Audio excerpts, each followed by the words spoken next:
Hey guys, how's it going? Caesar here, and today we're going to be looking at the best places to build on Crystal Isles for PvP, with some of the recent changes that they've made to the map, with patching rat holes as well as changing 6 times damage in certain areas, and with the release date for consoles right around the corner, I feel like this is the right time to make this video. Unfortunately, I wasn't able to find 10 base locations like I would normally do with a map. I could have milked it and split up some of these that you guys are going to see, you'll know what I'm talking about, into multiple base locations, but I feel like it's better to just keep this as succinct as possible and keep the video as short as possible so you guys can get the information that you want and move on with your day.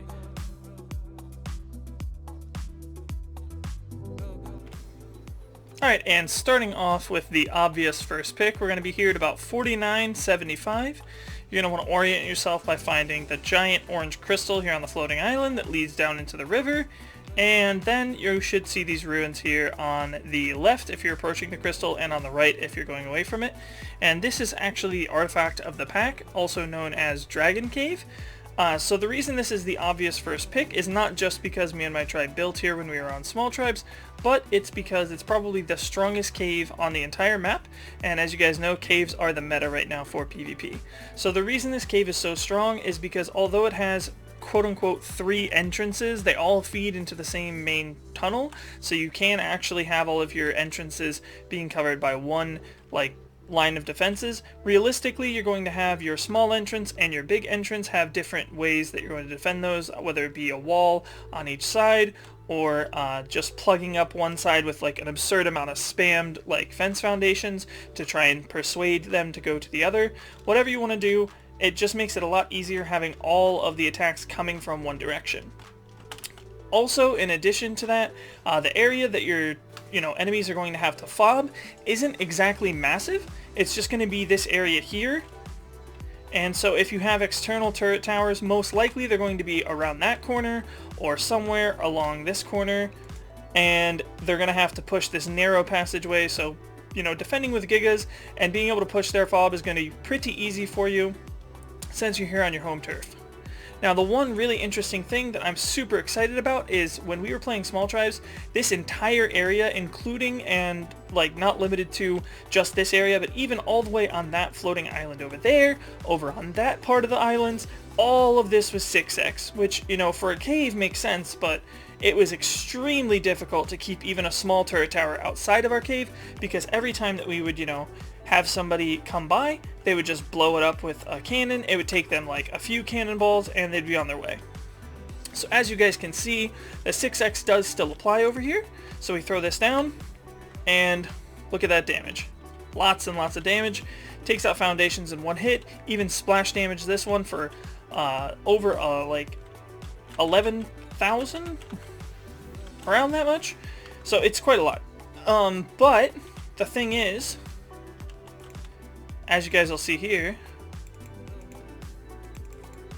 I don't know when they changed this, but the 6x is not the entire area now. So it's about 6 foundations out from this wall. You're going to want to test this on whatever server you're on, whether it be official or unofficial, and figure out exactly where it is. I know it's around about 6 foundations from the wall if you have the foundations flush against the wall, but we were doing that with no clip, so you won't be able to get the foundations exactly like that on official. But right around here, this area from here out actually is no longer 6x. So all of this here you're going to see is just going to take normal damage. So it takes about 3,500, so that means each of these would take 5 C4 like normal. So putting big turret towers outside here is actually doable again. Also, this cliff plat here, I had it a tiny bit closer to the wall, and it was actually taking 6 times damage. However, as you can see now, on both of these foundations here, as well as on the cliff platform itself, they're all taking normal 3,500 damage from the C4. So they have actually reduced the area around the cave that takes 6x damage. This cliff plat here, I believe, still does take 6x damage, at least the foundations that I was putting on it were. So yeah, this definitely takes 6x. However, these foundations up here do not. These foundations over here do not. And then if you go down here, these foundations do take 6x. So I think it has something to do with a radius around the cave. It could be like a height radius is what's causing the 6x here, but it's like, you know, it just basically emanates away from the cave. However, you could still have a pretty thick turret tower right here. You could have a pretty thick chandelier over there, thick chandelier over there, and then you're going to have another turret tower somewhere out here, if not multiple, to split up your outside turrets and make it extremely difficult for people to even push close to the cave, because like I said, the cave itself is going to be all 6x, so it is a little bit dangerous. However, let's go ahead and show you guys the interior, and let's go over a couple of the pros of this area. Obviously the cons are it's a cave, it's 6x, it has a pretty large entrance here.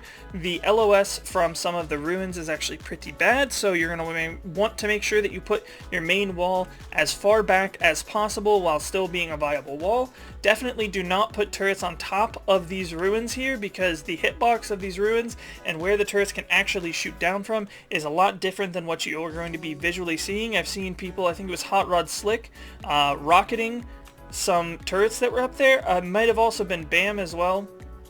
And yeah, it was really easy for them to rocket turrets that were placed on the like ruined structures. So make sure that you're placing your turrets correctly on your own structures, on hatch frames, so that you know for a fact that they can be shooting where you want them to shoot. Now this cave is actually really massive if you guys have never seen it. You have this big walkway here, and then it leads down to the main chamber. Over here you have the artifact, which obviously if you guys are playing on console and it's a fresh wipe, you're going to have people coming here just simply to get this artifact. We had at least like 5 or 6 tribes run in naked, grab the artifact, and run out. That's going to happen. What I would recommend is just let them do it, because it'll attract less attention to yourself, and focus on getting your turrets up in whichever area you want to start building in before you actually get your turrets outside. This area over here is really cool because it's a big water area, and it actually spawns quite a lot of metal, stone, and pearls. So if you get yourself an angler down here, we were able to farm pearls inside of our cave and we never had to leave. You just have to make sure that you're careful with the foundations that you put near these, because when we ended up putting our foundations, it ended up blocking all this metal from respawning, and we were only able to take advantage of the metal that was actually back here. Collecting this metal is actually fairly easy, especially since the donkey just got a big buff to where it actually gets the weight reduction on metal now, and their base weight is actually pretty high. If you tame yourself a donkey or maybe 2 and mate them and get imprint, you can actually get quite a lot of metal just from farming the inside area here. Alternatively, you could use this for water breeding as well, but I'm going to show you guys a better spot for that, so I wouldn't really recommend using that area for water breeding. Over here you could do like a floor and do a little bit more breeding, maybe like a kitchen area where you do all your like med brews and stuff. Depends on what you want to do. The layout here is actually really customizable since the cave has so much open air, and most of the structures are on like a square pattern. So you have like, you know, the main chamber here leads down to over there. There's like a dead wyvern bone area. A lot of people actually were setting up their main area over here in this area and just completely flattening this out. I've seen some really cool builds. We actually did most of our breeding over here, and we had our crafting area over here, but it really just depends on how you personally want to set it up. Like I said, this place is absolutely massive, so you do have a lot of space to make like several floors to keep all of your dinos and stuff if you want to make this like your main base. There is even like this tiny little spot over here, which again, it just has like metal and stuff, so what I'd really recommend is just, especially early on, just not building anything around here, and then you just get free metal inside your base. And then up here there's actually another ruin area, which I believe has a good few spawns for like Lamantrias and stuff. So early on you can get quite a lot of chitin if you come up here with like a Megatherium. But as far as building, you're kind of limited because the structures, like the ruins and stuff, do kind of get in the way. So I wouldn't put anything too important up there, because again, all of these ruins and stuff create massive LOS. This area over here actually is pretty flat, and if you watch my Small Tribe series, you'll see we were able to fit a pretty huge crafting area over here. We hadn't even finished building it. So you could either have your main base over here, some breeding, crafting, whatever you want. And again, it's really tall, so you can do multiple floors. I would recommend probably flattening out this area here where all the water is, just that you have, you know, your ability to do whatever you want and keep this place as modular as possible. But like I said, as far as breeding water dinos and stuff, this is probably going to be a lot better than that other area, since you have a lot more space and it goes back quite a ways. And as you guys can see here, I was testing, you know, the limits of what you can do with like vacuum chambers. Now this is with the no building collision on, so obviously on official you're not going to be able to, you know, sink these into the wall or anything, but you could theoretically have a vacuum chamber base to do like very important breeding, or keep all of your best stuff and you know, all of your like BPs and vaults and stuff in there, which would make it to where people have to go through your outside defenses, your interior defenses, which this entire cave could just be additional defenses, and then people who aren't knowledgeable on the cave won't even know that they have to go and do a water raid. So you could have, in theory, like mega shellons right here, which are completely concealed by this ledge, and then have your gigas standing on top, and they're not going to be able to push because you have gigas, and the gigas can be getting the oxygen from the mega shellons, and they're not going to be able to, you know, push in with squids and stuff like that. It's a very cool little area in the cave, and I'm really excited to see what people do with it long term. I haven't really seen any crazy builds with it just yet. Obviously Megalanias and stuff spawn in here. That one do be levitating. But yeah, basically that's going to wrap it up for this location. Just want to show you guys again quickly where this is located. It's roughly about 4775. But yeah, this is the artifact of the Pack Cave / Dragon Cave. In my opinion, one of, if not the strongest spot on the map. Alright, and so for the second base location, we're actually going to be looking at a few different locations.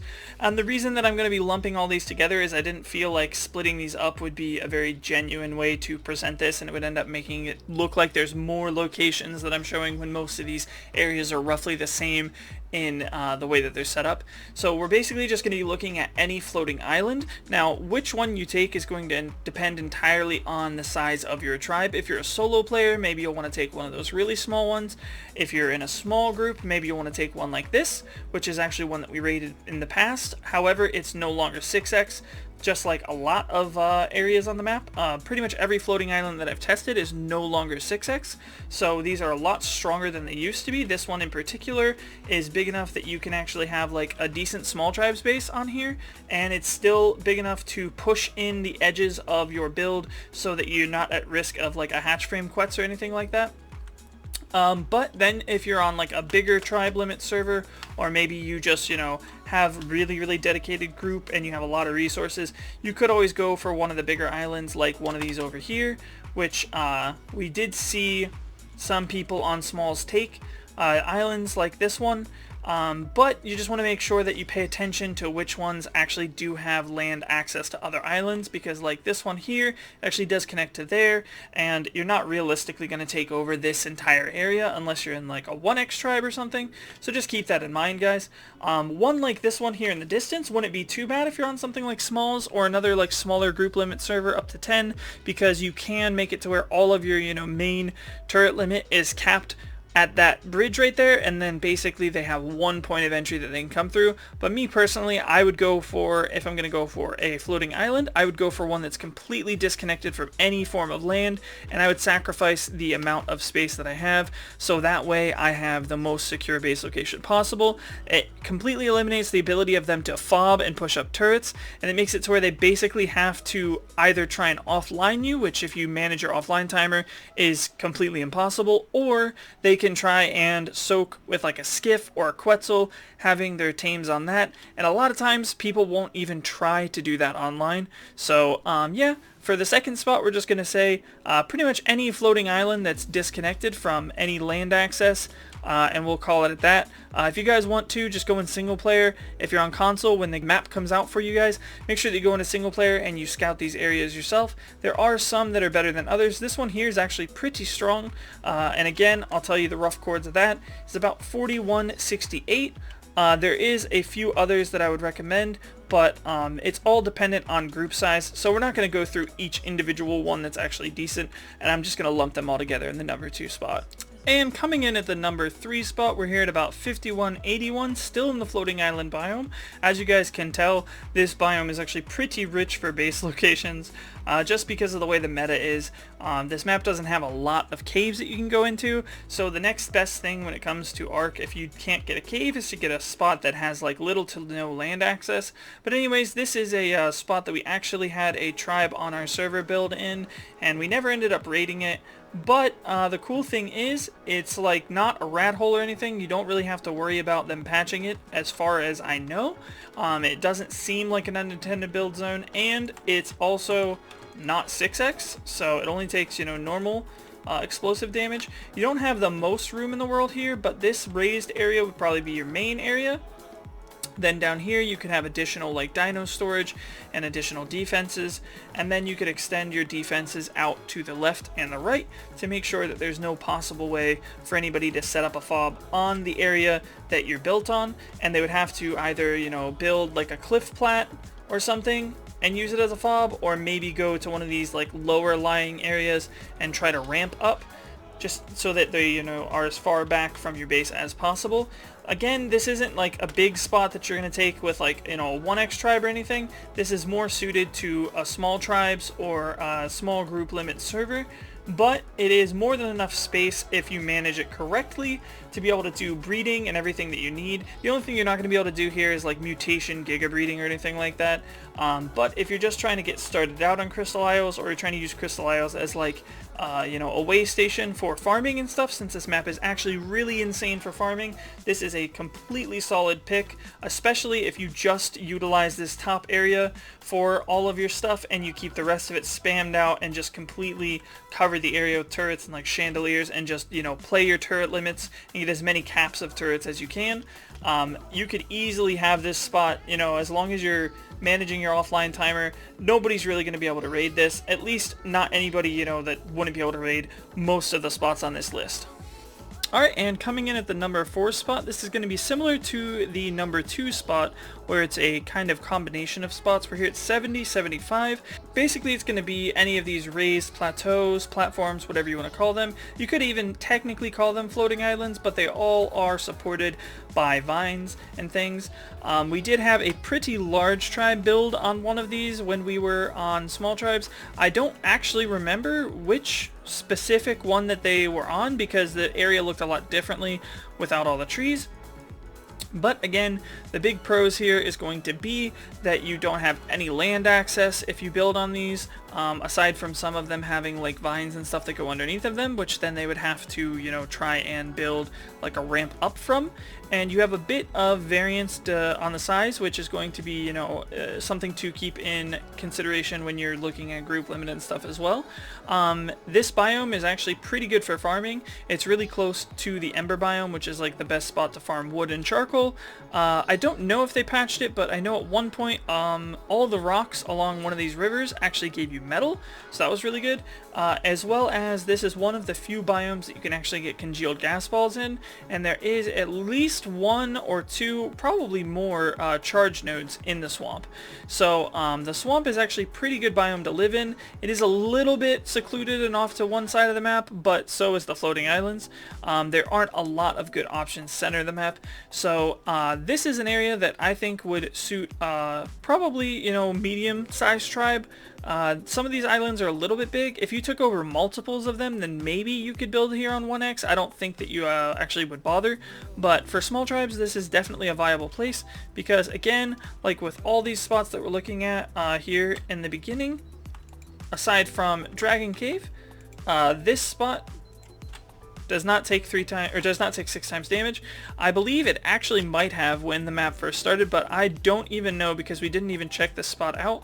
But looking at the map now and how some of the changes to rat holes and stuff have been made and the 6x damage, I think this is definitely a very solid spot. Just depends on, you know, what size group you have and what your offline timer is like, which one of these you're going to want to go for, because obviously a smaller one is going to be easier to completely have the turret coverage all the way around. A bigger one is going to take a bit more of a commitment, but you know, that's up to you guys. Anyways, I'm going to go ahead and show you guys the coords once more. It's about 72, 76, and basically any of these spots in the swamp are pretty viable if you ask me. Alright guys, and coming in at the number 5 spot, this is probably the most centrally localized spot that we're going to be looking at for the entire map.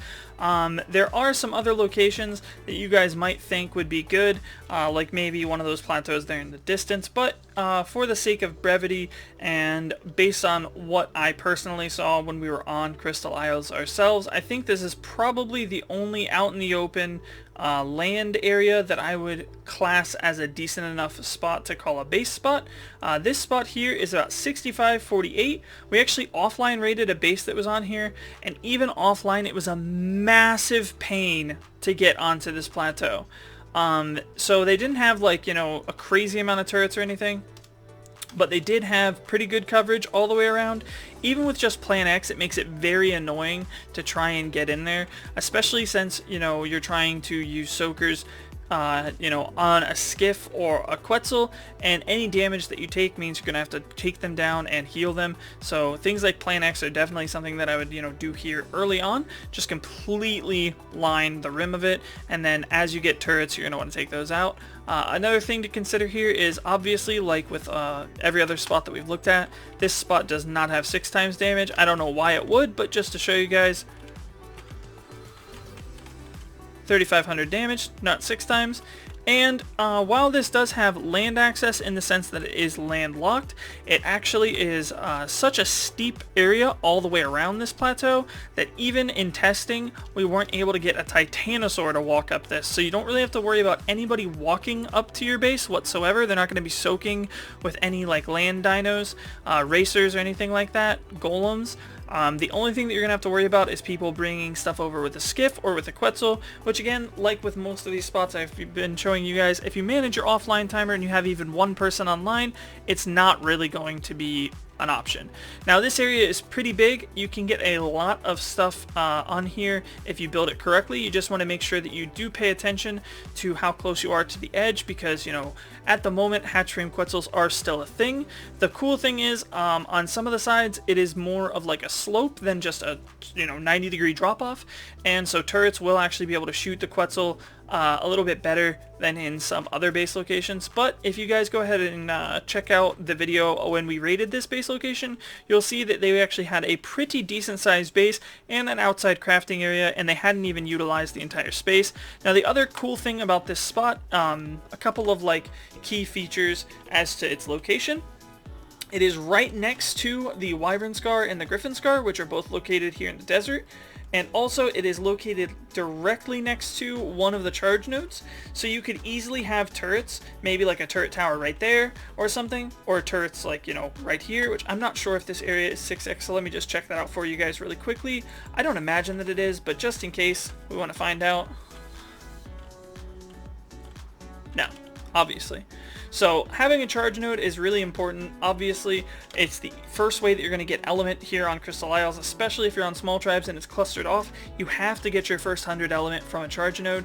So being able to just go from your base to a charge node every time that it's ready to go, or being able to charge all of your batteries at a charge node that's within render distance of your base and not having to worry about people coming and stealing your batteries, is actually really, really good. Also being close to the Air Wyvern Scar with the ways that they changed the spawns for the Crystal Wyverns is really, really crucial, because you can get up to 225 level Air Wyvern eggs, which is the same as taming like a 150 perfect tame, and they are breedable, so getting the eggs from that is going to be super crucial. As well as there is the Griffin Scar right there, and there are golem spawns pretty much throughout the entire desert. So you're going to have a lot of the stuff that you want to tame really close by. You're going to have a charge node really close by, and the cool thing is this is the most centralized base location that I was able to find that was actually viable on the entire map. So if you need to go and get, you know, wood, you can go over by Red Ob and get wood. If you need to get metal, there's actually metal that spawns in this area over here. And if you need to go the farthest that you'd go, it's only to the redwoods to get poly. But once you have a skiff, it's actually not that bad. And it's definitely a lot quicker than going from the swamp all the way to the redwoods. But yeah, I think the spot is pretty solid. I wouldn't rate it as like a super late game spot or anything by any means, but for early game to mid game, especially on small tribes, I think this spot will do you and your group just nicely. Alright guys, and here we are at the 6th base location. So this is going to be located around 3429. You're going to want to orient yourself, since the map is very big, these chords are not going to be as helpful as it would be on a smaller map.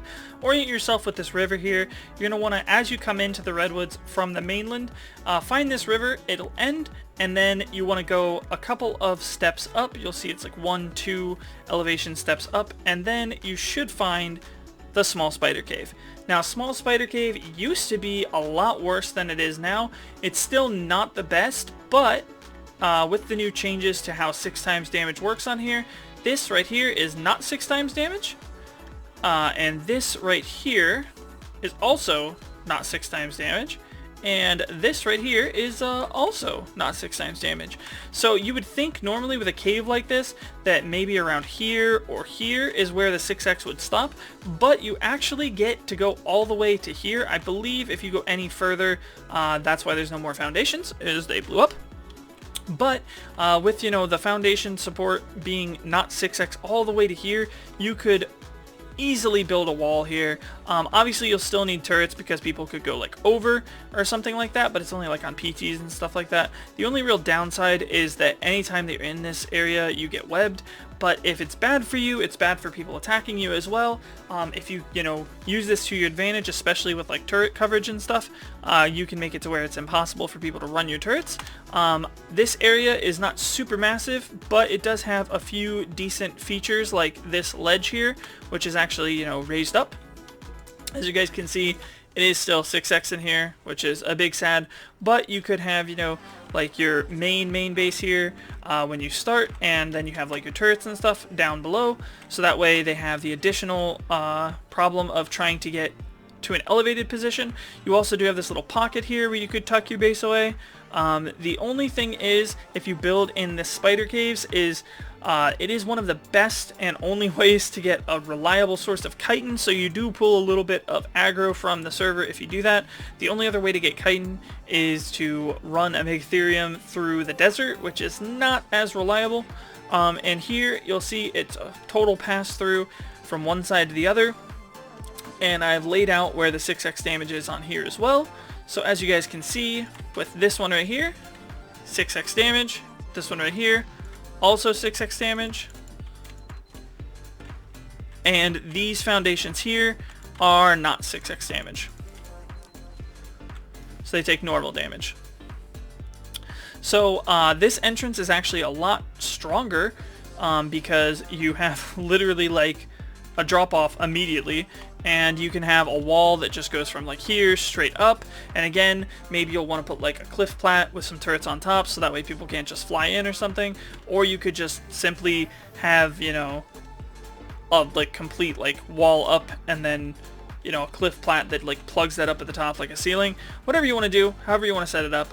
This is a smaller area though. I would say maybe a starter base location, or if you're trying to play on small tribes and not really build up too big, you don't really have a lot of space in here. If you utilize it correctly and you make like multiple floors for dino storage, you probably could do some pretty decent stuff in here, but the entrances are pretty big. I think you can walk racers in here no problem, so you want to make sure that you spam this area appropriately. And definitely on this side, especially the big entrance, you're going to want to make sure that you know, keep adding to your turret caps and keep adding more towers and more spam, because that's the side that you're gonna be worried about the most. So that is the number 6 spot, and let's go ahead and check out the number 7 spot, which is actually right around the corner, and it's going to be the last spot on today's list. Alright guys, so here we are at the 7th spot. This is Large Spider Cave, so the chords for this are going to be 34.3, 26.9. As you guys can see, there's the river that we use to orient ourselves to find small spider caves right over there. Now the thing is, you could theoretically take both of these caves as one tribe, but I think that's a little messy. This cave has its own strengths and weaknesses.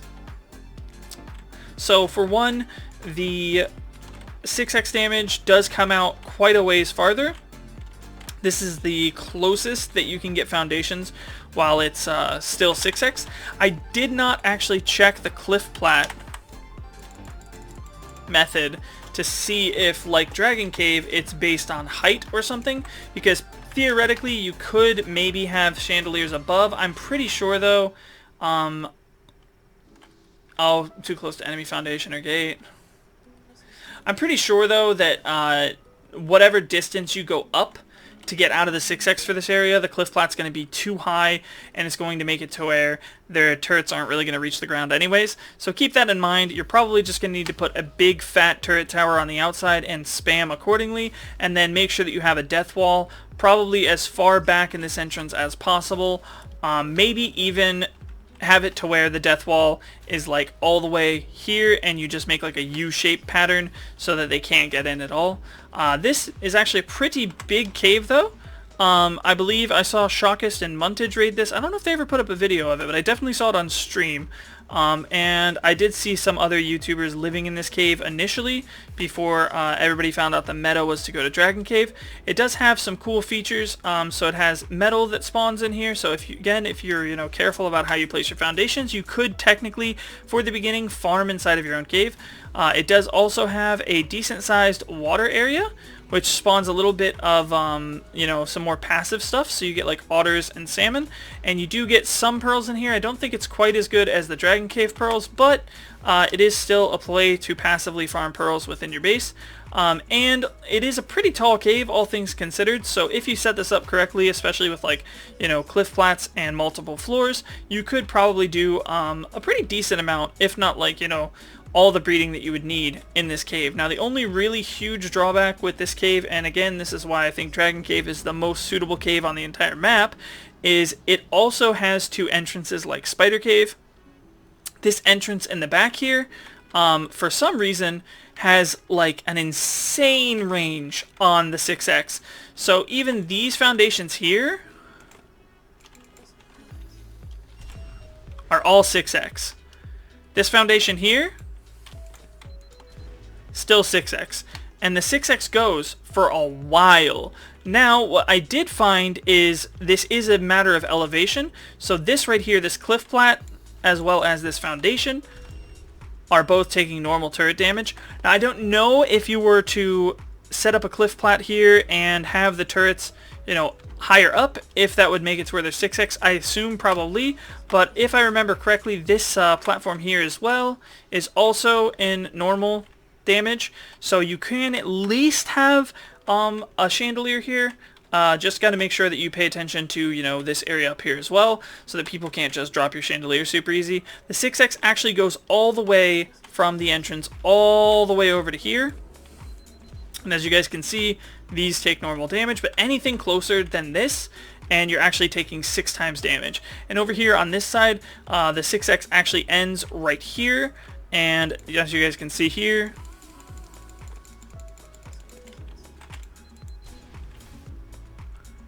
had to do 4 to be able to drop that.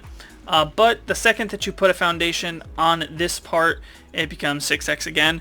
So when you're defending on this side, you do have to, pay attention to the fact that they can come from over here, as well as possibly even above if you don't have a chandelier, and that direction as well. They could also ramp up. So this cave is not the strongest that I would say on the map, but it does have, the trade-off of having a water area with pearls, a decent of metal and stuff that spawns inside. It is a spider cave, so you do have some area with webs, and I believe that it actually does spawn insects and stuff, or at least it did before.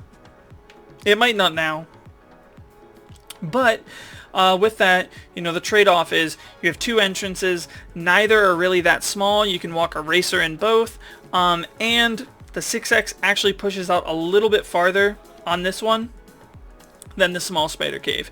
So do with that information what you will, guys. This is definitely more of a larger tribe base location. You can build here on smalls. You just need to make sure that your 6 people that you have are extremely active, and you have no less than like 3 on at once, because if you have people attacking you on 2 sides with a full 6 and you don't have 3 to defend at the least, you know, ideally at least 4, then you're probably going to be in some hot water. But anyways, guys, that's going to wrap things up for today's video. Hopefully you guys enjoyed. We will definitely revisit this map after we see what the meta is like once transfers open, and we see where people are building on small tribes after a few months, and we might do a part 2 for this. But that is going to wrap things up for this base location video. If you guys did enjoy the video, make sure that you go down and give the video a like, and consider subscribing, because it is free and it helps out the channel more than you guys know, more than just, you know, you guys watching the videos. Subscribing helps out a whole lot, and if you guys ever decide that you want to unsubscribe, you can do that at any time as well. Anyways, thanks so much for watching. Hopefully you guys enjoyed, and I'll see you guys in the next one. Peace.